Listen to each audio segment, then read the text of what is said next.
हाय, इस वीडियो में हम कुछ एग्जांपल्स डिस्कस करेंगे। ये एग्जांपल पिछले 2 वीडियोस में डिस्कस्ड टॉपिक्स पर डिपेंडेंट है। इस वीडियो में आगे बढ़ने से पहले मैं आपको सजेस्ट करूंगा आप पिछले 2 वीडियोस को जरूर देखना। उनकी लिंक आपको डिस्क्रिप्शन बॉक्स में मिल जाएगी या फिर आप राइट टॉप कॉर्नर में आई बटन पर क्लिक कर लेना, वो दोनों वीडियो आपको वहीं मिल जाएंगे। ये हमारा पहला एग्जाम्पल है। इस एग्जाम्पल में हमें एक फिगर और कुछ इंफॉर्मेशन दी गई है। इस इंफॉर्मेशन को हम इस फिगर में पहले इंटरप्रेट कर लेते हैं कि क्या इंफॉर्मेशन दी और फिगर में देखते हैं वो क्या है। तो हमें बताया गया है कि सेग एई, कहां पर है सेग एई? ये डॉटेड लाइन जो है वो सेग एई है। ये परपेंडिकुलर है साइड बीसी पर, तो ये बीसी साइड है, इस पर ये एई परपेंडिकुलर है। नेक्स्ट इंफॉर्मेशन दी है हमें कि सेग पीएम, कहां पर है सेग पीएम? ये डॉटेड लाइन सेग पीएम है। ये किस पर परपेंडिकुलर है? लाइन बीसी पर, तो ये लाइन बीसी पर परपेंडिकुलर। आप कहोगे पहले साइड बीसी बोला है फिर लाइन बीसी बोला है, वो ऐसा क्यों डिफरेंस है? देखते हैं कि ये जो बीसी है बीसी पर ही परपेंडिकुलर है एई, इसलिए seg AE is perpendicular to side BC बोला है। लेकिन पीएम के केस में देखोगे PM is perpendicular to line BC, इसलिए कहा है क्योंकि बीसी को एक्सटेंड करना पड़ता है, तब पी से एम परपेंडिकुलर होता है। तो जब बीसी को एक्सटेंड किया और एक्सटेंडेड पार्ट पर जब परपेंडिकुलर आया तब आपने क्या लिखा यहां पर? Line BC. ठीक है, आगे हमें क्या दिया है? एई की वैल्यू 12 सेंटीमीटर है, तो ये डॉटेड लाइन जो है एई इसकी वैल्यू 12 सेंटीमीटर है, और ये जो डॉटेड लाइन है पीएम इसकी वैल्यू 16 सेंटीमीटर है। फिर हमसे पूछा है area of triangle ABC divided by area of triangle PBC find करो। तो मुझे इन दोनों ट्रायंगल के एरिया का रेशो निकालना है।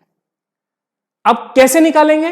तो हमने पिछले वीडियो में यही सीखा है, 2 ट्रायंगल के एरिया का रेशो कैसे निकालते हैं। तो हमने देखा था कि 2 ट्रायंगल के एरिया का ratio is equal to base into height upon base into height, यानी न्यूमरेटर के ट्रायंगल का base into height divided by denominator के ट्रायंगल का बेस इंटू हाइट। फिर उसमें हमने कुछ केसेस देखी, ऐसी केस जब है ना 2 ट्रायंगल की बेस सेम होती है, तो 2 ट्रायंगल के एरिया का रेशो किसको इक्वल होता है? सिर्फ हाइट के रेशो को। फिर एक केस देखी कि जहां पर हाइट सेम होती है दोनों ट्रायंगल की, तब दोनों ट्रायंगल के एरिया का रेशो किसको इक्वल होता है? Ratio of their corresponding bases. फिर हमने एक केस देखी कि जहां पर बेस भी इक्वल है आपस में और हाइट भी इक्वल है, तब देखा हमने दोनों ट्रायंगल के एरिया का रेशो किसको इक्वल होता है? 1, यानी कि दोनों ट्रायंगल के एरियाज इक्वल होते हैं। हम दोनों triangle area of triangle 1 will be equal to area of triangle 2 की डिटेल में पिछले टॉपिक में डिस्कस्ड है। अगर पिछला वीडियो नहीं देखा है तो पहले उस वीडियो को देख लेना और फिर आगे आप प्रोसीड करना इस वीडियो के साथ। ठीक है, सो अब इन दोनों ट्रायंगल का रेशो निकालते, एरिया का रेशो निकालते समय हम ये पहले देख लेते हैं कि इन 2 ट्रायंगल में हमें एक चीज कॉमन दिखाई दे रही है, वो है बीसी बीसी, यानी बीसी साइड इस ट्रायंगल की और बीसी साइड इस ट्रायंगल की क्या है? सेम है। अब अगर इसकी साइड बीसी और इसकी साइड सेम बीसी सेम है, तो फिगर में ये क्या दिखाई दे रहा है? तो फिगर में ऐसा दिखाई दे रहा है कि ये ट्रायंगल एबीसी जो है, अगर उसमें हम बीसी को बेस समझते हैं तो बीसी के अपोजिट वर्टेक्स है ए से उस पे परपेंडिकुलर ड्रॉन है, यानी ए हाइट होगी और बीसी मुझे बेस लेनी पड़ेगी। ये चीज ट्रायंगल एबीसी के लिए क्लियर हो गई। सेकंड हम अगर देखेंगे ट्रायंगल पीबीसी के लिए देखते हैं, तो पीबीसी कहां पर है? तो पीबीसी को मैं थोड़ा सा हाईलाइट कर लेता हूं आपको समझने के लिए इजीली। ये वाला ट्रायंगल जो है ये मेरा पीबीसी है। अब इस पीबीसी में अगर आप देखोगे तो पीबीसी में अगर आप बीसी को बेस मान लेते हो तो बीसी के अपोजिट वर्टेक्स कौन है? बीसी के अपोजिट वर्टेक्स से पी से हमने परपेंडिकुलर ड्रॉ किया, यानी पीएम हो जाएगी पीबीसी की हाइट जब बीसी होगी बेस। अब देख लो कि बीसी एबीसी की भी बेस ली है हमने और बीसी पीबीसी की भी बेस समझी है, तो एबीसी में बेस बीसी समझाए तो हाइट एई है और पीबीसी में बेस बीसी समझाए तो हाइट पीएम है। तो दोनों ट्रायंगल की क्या कॉमन हो गई? बेस। और पिछले वीडियो में हमने वो जो केस देखी, जब बेस कॉमन होती है या बेस इक्वल होती है तो 2 ट्रायंगल के एरिया का ratio equal to ratio of their corresponding height होता है। तो सॉल्यूशन में क्या आएगा? सॉल्यूशन में आएगा हमारा area of triangle ABC divide by area of triangle PBC. क्या होगा हमारा? हमने देखा दोनों की बेस सेम है, तो क्या आएगा? हाइट ऑफ ट्रायंगल एबीसी क्या है? AE upon height of triangle PBC क्या है? पीएम। अब ये स्टेप हमने लिख ली, हमें डायरेक्टली ये स्टेप मिली है। इसके लिए रीजन लिखना पड़ेगा हमें। क्या रीजन है? हमने पिछले वीडियो में पढ़ा इस कंसेप्ट का रीजन क्या है? ट्रायंगल्स हैविंग इक्वल बेसिस, ये रीजन लिख लिया। अब नेक्स्ट स्टेप में हम देखते हैं therefore triangle, area of triangle ABC divide by area of triangle PBC, इसको हम आगे सॉल्व करेंगे। Area of triangle ABC divide by area of triangle PBC will be equal to AE की वैल्यू और पीएम की वैल्यू हमें question में दी गई थी 12/16। ये रेशियो सिंप्लीफाई हो सकता है आगे। सिंप्लीफाई करने के लिए हम देखेंगे कि 12 और 16 लार्जेस्ट ऐसा नंबर फाइंड करेंगे जो 12 और 16 दोनों को डिवाइड करता है, वो है 4। सो 4 से अगर 12 को डिवाइड किया तो हमें आंसर मिलेगा 3, और 4 से अगर 16 को डिवाइड किया तो आंसर मिलेगा 4। यानी 4 3 जा 12 एंड 4 4 जा 16। तो ये रेशियो सिंप्लीफाई हो गया, 3/4 मिला। तो ये हमारा फाइनल आंसर है। तो area of triangle ABC divided by area of triangle PBC क्या मिला हमें? 3/4। ये हमारा फाइनल आंसर है, और आंसर को फाइनल आंसर को बॉक्स में डाल देते हैं। ठीक है, समझ में आया? नहीं समझ में आया तो पॉज करो और वीडियो को रिपीट कर लेना। ये हमारा सेकंड एग्जांपल है, देखते इसमें क्या दिया है। From the information given in the figure find, यानी ये 3 डिफरेंट आंसर फाइंड करने और इंफॉर्मेशन फिगर में दी है। क्या इंफॉर्मेशन दी है फिगर में? RS 3 यूनिट्स है और Q से लेके S तक 8 यूनिट्स है। ये इंफॉर्मेशन दी है, इस पे डिपेंडेंट हमें ये 3 डिफरेंट आंसर निकालने हैं। तीनों केस में क्या क्या दिया है देखते हैं हम। पहली केस में area of triangle PQS divide by area of triangle PQR निकालना है। सेकंड केस में हमें area of triangle PQS divided by area of triangle PRS निकालना है। थर्ड केस में हम देखेंगे area of triangle PQR divided by area of triangle PRS निकालना है। अब इन तीनों केसेस को सॉल्व करने से पहले एक नोट पॉइंट है, वो आप ध्यान से सुनना। क्या है? जब आपको 2 या 2 से ज्यादा 3 4 5 ऐसे ट्रायंगल साथ में दिए हों, उन ट्रायंगल्स की कोई भी एक साइड एक ही लाइन पर आती हो और उस लाइन पर आने वाले साइड्स के अपोजिट वर्टेक्स जो है पर्टिकुलर ट्रायंगल्स की, वो एक ही कॉमन पॉइंट पे हो। जैसे कि इस फिगर में देखो, PQR ट्रायंगल की QR साइड, PRS ट्रायंगल की RS साइड और PQS ट्रायंगल की QS साइड एक ही लाइन पर है, और उन पर्टिकुलर ट्रायंगल की जो साइड एक ही लाइन पे आती है, उन साइड्स के अपोजिट वर्टेक्स PQR ट्रायंगल के QR साइड के opposite vertex P, PRS triangle के RS साइड के अपोजिट वर्टेक्स P और PQS ट्रायंगल के QS साइड के अपोजिट वर्टेक्स P। ऐसी केस में तीनों ट्रायंगल की हाइट इक्वल होगी, या जितने भी ट्रायंगल दिए उनके ट्रायंगल की हाइट क्या होगी? इक्वल होगी, सेम होगी। ठीक है, कॉमन होगी, ये भी बोल सकते। यहां पर हमें जो 3 ट्रायंगल है, इन तीनों ट्रायंगल में आपस में हाइट क्या है? इक्वल है। तो हाइट इक्वल लेके ये क्वेश्चन सॉल्व होने वाले तीनों भी। तो देखते हैं पहला क्वेश्चन का आंसर क्या है। सोल्यूशन लेते हैं हम।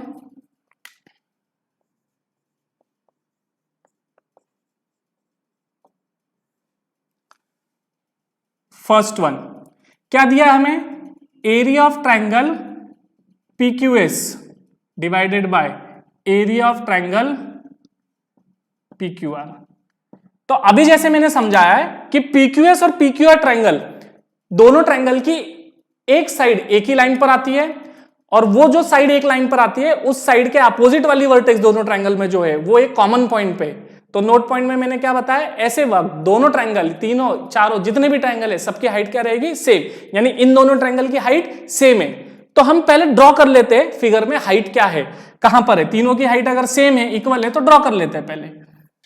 तो PQR ट्रायंगल में देखते हैं, QR को अगर हम बेस लेते हैं तो QR के अपोजिट वर्टेक्स क्या है? P। यहां से हमें परपेंडिकुलर ड्रॉ करना है QR पे। इस परपेंडिकुलर को नाम देते हैं T। तो PT क्या हो गई? हाइट हो गई किसकी? PQR की। अब अगर मैं ट्रायंगल PRS देखता हूं, PRS ट्रायंगल मेरा ऑब्ट्यूस एंगल ट्रायंगल है। मैंने फर्स्ट वीडियो में ये एक्सप्लेन किया, ऑब्ट्यूस एंगल ट्रायंगल की जो हाइट होती है 2 केसेस में ट्रायंगल के बाहर होती है और एक केस में ट्रायंगल के अंदर आती है हाइट। तो यहाँ पे हाइट बाहर आने वाली है। तो देखते हैं PRS जो ट्रायंगल है वो R पॉइंट पे ऑब्ट्यूस एंगल है। तो मैं RS को अगर बेस लेता हूं तो RS के अपोजिट जो वर्टेक्स है P, इस पॉइंट से मैं यहां पर परपेंडिकुलर नहीं निकाल सकता। तो इसका जो एक्सटेंडेड पार्ट है यहां पर पीछे, वहां पर परपेंडिकुलर निकाला है P से। तो ये हो जाएगी PRS की भी हाइट। इसी प्रकार ट्रायंगल PQS जो है उसमें अगर QS को बेस लेते तो QS के अपोजिट वर्टेक्स P वहां से परपेंडिकुलर ड्रॉ करनी पड़ेगी जो ऑलरेडी मैंने ड्रॉ कर रखी है, तो PT PQS की भी हाइट होगी। नोट पॉइंट को मैं दोबारा रिपीट कर देता हूं। अगर तुम्हें दो से ज्यादा ट्रायंगल्स दिए हो और उन ट्रायंगल्स की कोई भी एक साइड एक ही लाइन पर आती हो और वो जो साइड एक लाइन पर आती है उस साइड के अपोजिट वाली वर्टेक्स सारे ट्रायंगल्स की कॉमन पॉइंट पे हो, तो ऐसे वक्त सारे ट्रायंगल्स की हाइट क्या होती है? सेम होती है। और जो साइड एक ही लाइन पर आती है उन साइड्स को हमें बेस लेना होता है, ये ध्यान रखना। PQR में QR, PRS में RS और PQS में QS एक ही लाइन पर आती है, तो मैं PQR की QR को बेस लूंगा, PRS की RS को बेस लूंगा और PQS की QS को बेस लूंगा। और QR के अपोजिट वर्टेक्स P पॉइंट पे, RS के अपोजिट वर्टेक्स P पॉइंट पे और QS के अपोजिट वर्टेक्स भी P पॉइंट पे, तो हाइट तो सेम है और मैंने वो ड्रॉ कर ली है। देखो तीनों ट्रायंगल में PQR में भी अगर QR के अपोजिट वर्टेक्स से परपेंडिकुलर ड्रॉ करता हूं तो यही रेड वाली लाइन PT हाइट होगी। PRS ट्रायंगल में भी मैं RS के अपोजिट वर्टेक्स P से अगर परपेंडिकुलर ड्रॉ करता हूं तो RS के एक्सटेंडेड पार्ट पे परपेंडिकुलर आएगी, यानी PT उस वक्त भी हाइट होगी। और PQS ट्रायंगल में मैं QS ट्रायंगल साइड के अपोजिट वर्टेक्स P से अगर परपेंडिकुलर ड्रॉ करता हूं तो PT ही हाइट होगी। तो तीनों ट्रायंगल की हाइट सेम हो गई। ऐसी केस में हम दो ट्रायंगल के एरिया का रेशो जब निकालेंगे वो इक्वल रहेगा ratio of their corresponding bases. So यहां पर हमें आंसर क्या मिलेगा? PQS अपॉन PQR, इसकी बेस अपॉन इसकी बेस। PQS की बेस क्या है? हमने किसे लेना है? PQS की बेस। PQS में हमें QS को बेस लेना है, तो QS डिवाइडेड बाय PQR की बेस किसे लेना है? PQR की बेस हमें QR को लेना है, PQR में QR को बेस लेना है। फाइन। इसका रीजन क्या है? Triangles having equal height. Next step में हम इन बेसिस की जो वैल्यूज है वो दी है क्वेश्चन में, हमें वो डाल देंगे। QS क्या है? Q से लेके S कितनी है? 8 यूनिट। और QR नहीं दी है, हम फाइंड कर सकते हैं QR। कैसे? कि Q से लेके S तक 8 यूनिट है, उसमें RS जो पार्ट है अगर माइनस कर देंगे तो हमें QR पार्ट बचेगा। तो RS पार्ट की वैल्यू कितनी है? 3। तो QS में से RS पार्ट माइनस कर दो तो QS 8 है, उसमें से RS पार्ट 3 यूनिट है, माइनस कर दो QR बचेगा। तो बचेगा क्या? 8 - 3 कितना आंसर आएगा? 5। तो QS की वैल्यू कितनी है हमारी? 8 और QR की वैल्यू कितनी है? 5। इस रेशियो को आप इससे ज्यादा सिंपल नहीं कर सकते, क्योंकि इन दोनों नंबर को हम किसी भी हाईएस्ट नंबर अदर देन 1 से डिवाइड नहीं कर सकते। तो यही हमारा सिंपलेस्ट आंसर है। केस 2 को सॉल्व करते हैं। केस 2 में क्या बताया हमें? Area of triangle PQS divided by area of triangle PRS निकालना है। तो area of triangle PQS divided by area of triangle PRS निकालना है। तो एरिया ऑफ ट्रायंगल PQS और PRS जैसे पहले बता चुका हूं मैं कि इनकी हाइट सेम है, तो रेशियो ऑफ देयर बेसिस आएगा।